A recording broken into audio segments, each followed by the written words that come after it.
আসসালামু আলাইকুম। কলাপাড়ার কাগজে আপনাদেরকে স্বাগতম। মোদের গরব মোদের আশা, আমরি বাংলা ভাষা। আজ মহান ২১শে ফেব্রুয়ারি, আন্তর্জাতিক মাতৃভাষা দিবস। আমি এখন অবস্থান করছি কলাপাড়া উপজেলা কেন্দ্রীয় শহীদ মিনারে। ২১শে প্রথম প্রহরে পুষ্পস্তবক অর্পণের মধ্য দিয়ে শ্রদ্ধা জানাবেন ১৯৫২ সালের ভাষা আন্দোলনের শহীদদের প্রতি।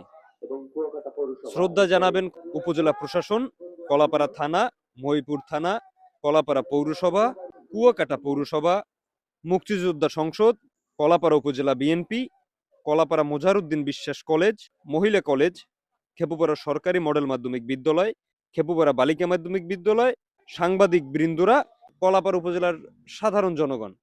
২১শে ফেব্রুয়ারি বাঙালি জাতির গৌরব, শোক ও চেতনার দিন। ১৯৫২ সালের এই দিনে বাংলা ভাষাকে রাষ্ট্রভাষা করার দাবিতে তৎকালীন পূর্ব পাকিস্তানে আন্দোলনরত ছাত্রদের উপর গুলি চালানো হয়। এতে সালাম, বরকত, রফিক জব্বার সহ অনেকেই শহীদ হন। তাদের আত্মত্যাগের ফলেই পরবর্তীতে বাংলা ভাষা রাষ্ট্রভাষার স্বীকৃতি পায়। বর্তমানে দিনটি আন্তর্জাতিক মাতৃভাষা দিবস হিসেবে বিশ্বব্যাপী পালিত হয়। ১৯৯৯ সালে ইউনেস্কো ২১শে ফেব্রুয়ারিকে আন্তর্জাতিক মাতৃভাষা দিবস হিসেবে ঘোষণা করে।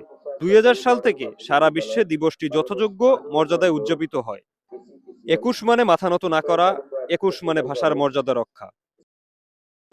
২১শে ফেব্রুয়ারি দিবস উপলক্ষে কলাপাড়ার কাগজের পক্ষ থেকে আন্তর্জাতিক মাতৃভাষা দিবসের শুভেচ্ছা ও অভিনন্দন। কলাপাড়া উপজেলা কেন্দ্রীয় শহীদ মিনার থেকে এস এম আবিদ হাসান,